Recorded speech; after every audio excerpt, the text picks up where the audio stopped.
एक बार की बात है, एक युवा राजकुमार महात्मा बुद्ध के पास उनसे शिक्षा लेकर उनका शिष्य बनने आया। दूसरे ही दिन महात्मा बुद्ध ने उस राजकुमार को एक श्रविका यानी कि एक फीमेल मॉन्क के घर भिक्षा लेने भेज दिया। जब वह रास्ते में जा रहा था तो उसके मन में ख्याल आया कि जो भोजन मुझे बहुत पसंद थे अब तो वो मुझे खाने को नहीं मिलेंगे। रूखा सूखा जो भी मिलेगा अब से तो उसी में ही गुजारा करना पड़ेगा। लेकिन जब वह श्रविका के घर गया तो उसने देखा कि उसके थाली में वही भोजन परोसा गया है जो उसे सबसे ज़्यादा पसंद था। वह बहुत हैरान हुआ, लेकिन फिर उसने सोचा संयोग होगा, जो मुझे पसंद है वही आज घर में बना होगा। वह भोजन करता है, तभी उसे याद आया कि रोज़ तो भोजन के बाद वह राजमहल में 2 घड़ी विश्राम करता था, लेकिन आज तो धूप में ही वापस लौटना पड़ेगा। लेकिन तभी उस श्रविका ने कहा, भिक्षु बड़ी कृपा होगी अगर आप भोजन के बाद 2 घड़ी विश्राम कर लें। राजकुमार बहुत हैरान हुआ कि जब वह विश्राम के बारे में सोच ही रहा था तभी श्रविका ने भी उसे विश्राम के लिए कैसे कह दिया। फिर उसने इस बात को यह सोचते हुए टाल दिया कि संयोग ही होगा। जिस समय मेरे दिमाग में विश्राम की बात आई उसी समय उसके दिमाग में भी सहज ही यह बात आ गई होगी कि भिक्षुक है, बहुत दूर से धूप में चलकर आया है, भोजन के बाद थोड़ा विश्राम कर लेगा तो अच्छा होगा। उस भिक्षुणी ने चटाई बिछाई और वह उसमें लेट गया। लेटते ही उसे ख्याल आया कि राजमहल छोड़ने के बाद अब ना तो अपने सर पे किसी का हाथ है, ना ही अपनी छत और ना ही अपना कोई बिछौना। अब तो आसमान ही छत है और ज़मीन ही बिछौना। राजकुमार यह सोच ही रहा था कि वो श्रविका जो कि चटाई बिछाकर वापस जा रही थी रुककर बोली, भंते ऐसा क्यों सोचते हैं आप? महात्मा बुद्ध से बड़ा कोई साया नहीं, ज़मीन से बड़ा कोई बिस्तर व आकाश से बड़ा कोई छत नहीं। कृपया आप ऐसी बात ना सोचें। यह सुनते ही राजकुमार एकदम से उठकर बैठ गया। अब उसके लिए ये बात एक संयोग मात्र मानना असंभव था। उसने उस बौद्ध भिक्षुणी से कहा, मैं बड़ा हैरान हूँ, क्या मेरे विचार तुम तक पहुँच जाते हैं? क्या मेरा अंतःकरण तुम पढ़ लेती हो? उस श्रविका ने कहा, जी हाँ। राजकुमार ने बड़े आश्चर्य से पूछा, लेकिन कैसे? तब श्रविका ने कहा, पहले तो मैंने स्वयं के विचारों का निरीक्षण शुरू किया था, खुद के दिमाग में आने वाले विचारों पर ध्यान देना शुरू किया था।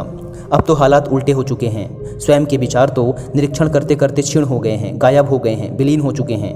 पूरा मन निर्विचार हो गया है। अब मेरे मन में खुद का कोई विचार नहीं आता। लेकिन अब तो जो कोई भी मेरे आसपास होता है उसके विचार भी मेरे निरीक्षण में आ जाते हैं। मैं उसके विचार भी पढ़ लेती हूँ। वह भिक्षु एकदम से घबराकर खड़ा हो गया और उसने कहा, मुझे आज्ञा दें, मैं जाऊं। उसके हाथ पैर काँप रहे थे। उस श्रविका ने कहा, इतने घबराए हुए क्यों हो? इसमें घबराने वाली क्या बात है? लेकिन भिक्षु फिर रुका नहीं, वह वापस लौटा। उसने बुद्ध से कहा, क्षमा करें, उस द्वार पर दोबारा भिक्षा मांगने ना जा पाऊंगा। बुद्ध ने कहा, क्यों? तुमसे कोई गलती हुई? वहाँ कोई भूल हुई तुमसे? उस भिक्षु ने कहा, ना तो भूल हुई ना कोई गलती, बहुत आदर सम्मान और जो भोजन सबसे ज़्यादा प्रिय था वह मिला। लेकिन वह जवान श्रविका दूसरे के मन के विचारों को पढ़ लेती है। यह तो बड़ी खतरनाक बात है, क्योंकि उस सुंदर जवान श्रविका को देखकर मेरे मन में तो काम वासना भी उठी थी, विकार भी उठा था, उसके लिए कुछ गलत विचार भी उठे थे। वो सब भी पढ़ लिया होगा उसने। अब मैं वहाँ कैसे जाऊँ? कैसे उसके सामने खड़ा हो पाऊँगा? उससे आंखें कैसे मिला पाऊँगा? मैं उसके पास दोबारा नहीं जा सकूँगा। बुद्धा, मुझे क्षमा करें। बुद्ध ने कहा, वहीं जाना पड़ेगा। अगर ऐसी क्षमा मांगनी थी तो भिक्षुक बनने की कोई ज़रूरत नहीं थी। तुम्हें जानबूझकर वहाँ भेजा था और अब तक जब तक मैं मना ना करूँ तुम्हें रोज़ वहीं जाना पड़ेगा। महीने 2 महीने, वर्ष 2 वर्ष, निरंतर। अब यही तुम्हारी साधना है। लेकिन होशपूर्वक जाना, भीतर से जागे हुए जाना और देखते हुए जाना कि तुम्हारे अंदर कौन से विचार उठ रहे हैं, कौन सी वासनाएं उठती हैं। और कुछ भी मत करना, उन विचारों और बुरी वासनाओं से लड़ना मत, उन्हें ज़बरदस्ती दबाने की कोशिश मत करना। दिमाग में जो भी विचार आ रहे हैं उन्हें आने देना। तुम्हारा काम है उन विचारों का निरीक्षण करना, उन्हें ध्यान से देखना। इसलिए तुम जागे हुए जाना, देखते हुए जाना कि भीतर क्या उठता है, क्या नहीं उठता। वह भिक्षु दूसरे दिन भी वहीं गया। एक बार के लिए सोच लें कि उसकी जगह आप ही जा रहे हैं और वह श्रविका आपका मन पढ़ लेती है। वह बहुत सुंदर है, बहुत आकर्षक है, बहुत सम्मोहक है, पर वो मन पढ़ लेती है। हाँ, अगर वह मन ना पढ़ पाती या आपको ना पता होता कि वह मन के विचारों को पढ़ लेती है, तब आप अपने मन में कुछ भी सोच सकते हैं। लेकिन आप आज क्या करेंगे यदि आप आज ही जा रहे हैं उस भिक्षुक की जगह भिक्षा लेने? वह भिक्षुक रास्ते पे चल रहा है, बहुत खतरे में है, अपने मन को देख रहा है, जागा हुआ है। आज पहली बार जिंदगी में वह जागा हुआ चल रहा है। जैसे जैसे उस श्रविका का घर करीब आने लगा उसका होश बढ़ने लगा। भीतर जैसे एक दिया जलने लगा हो और चीज़ें साफ दिखाई पड़ने लगी और विचार घूमते हुए मालूम होने लगे। जैसे ही उसने घर की सीढ़ियों पर कदम रखा एक सन्नाटा सा छा गया उसके अंदर। होश परिपूर्ण जम गया।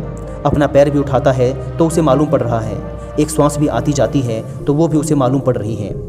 मन के अंदर जरा सा भी विचार का कोई कंपन आता या वासना की लहर उठती तो वो भी उसे दिखाई पड़ रही है।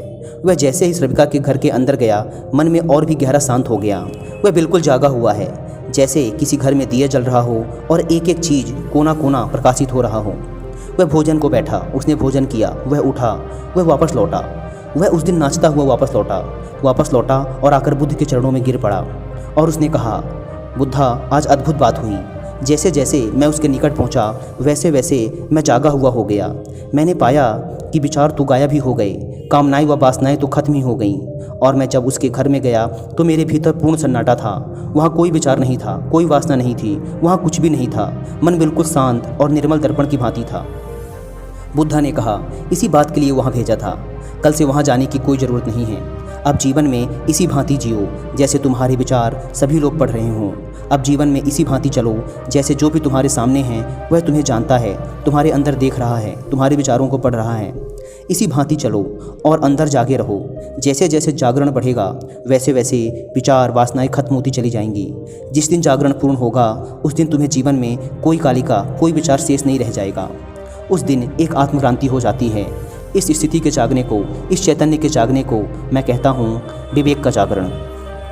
दोस्तों, इस कहानी से हमने सीखा कि यदि हम अपने दिमाग में एक बात को बैठा लें कि सामने वाले के बारे में हम जो भी सोचते हैं वो उसे पढ़ रहा है, उसे भी पता चल रहा है, तो हमारा दिमाग अपने आप किसी के भी बारे में बुरा सोचना कम कर देगा या बंद कर देगा। सोचिए, अगर आपको पता हो कि यदि आप किसी लड़की के बारे में गलत सोच रहे हैं और ये बात उस लड़की को पता चल जाएगी, तो क्या आपका मन ऐसी बातें सोचेगा? नहीं।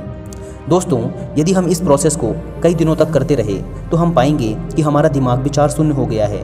ये केवल वर्तमान में जी रहा है, वर्तमान की चीज़ों को देख रहा है, उसी का साक्षी है। हमारा दिमाग किसी भी चीज़ के बारे में अच्छी या बुरी राय बनाना छोड़ देगा। ये बस उस चीज़ को देखेगा, वो जैसी है उसे वैसा ही देखेगा। दोस्तों, अगर हम ये कर पाए तो एक बहुत ही शांति से भरी व होशपूर्ण जीवन जीने में सफल हो पाएंगे।